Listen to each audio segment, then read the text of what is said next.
পর্যটনের ব্যাপারে আমাদের জেলা প্রশাসন কাজ করছেন। গত 2 মাস আগে মাননীয় প্রধানমন্ত্রী এসেছিলেন ত্রিশালে নজরুল বর্ষ উপলক্ষে।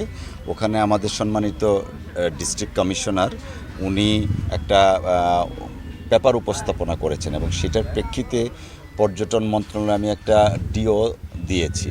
তো আমরা আশা করছি ওনারা আসতে চেয়েছিলেন, যেহেতু বৃষ্টি বাদলা, আপনারা জানেন পর্যটনের টাইমটা হচ্ছে এই উইন্টার সিজনে।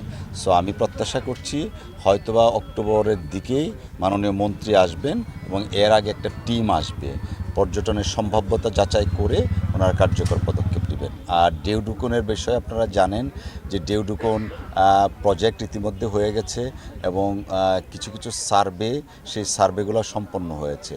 এটা আমার রাজনৈতিক একটা কমিটমেন্ট ছিল এমপি ইলেকশনের আগে।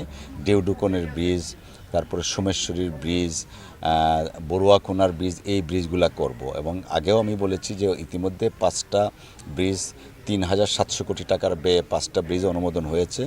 ডেউডুকনটাও প্রক্রিয়াধীন আছে।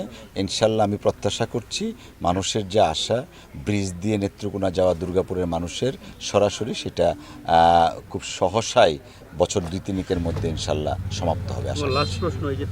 বাংলাদেশেরই তো সীমিত সম্পদের মধ্যেই কেন্দ্রীয় সরকার 40টা স্পেশাল টিউবওয়েল দিয়েছিল এই আদিবাসী জনপদের জন্য। তো আমি এই 40টা পেয়েছি। ইতিমধ্যে একটা প্রকল্প হাতে নেওয়া হচ্ছে শুধুমাত্র খাবার পানির ব্যবস্থার জন্য, এবং এই প্রকল্পের প্রণিধানযোগ্য বিষয়টাই হচ্ছে পাহাড়ি অঞ্চল। তো এই পাহাড়ি অঞ্চলের ওনাদের যে পানির সমস্যা, এটা আজকের না, অনেক আগের থেকে সমস্যা। আর ভৌগোলিকভাবে কিছুটা প্রবলেম আছে, কারণ 100 ফিটের নিচে হচ্ছে পাথর, বড় বড় পাথর। তো এই পাথরকে ভেদ করে পানি উত্তোলনটা খুব দুঃসাধ্য।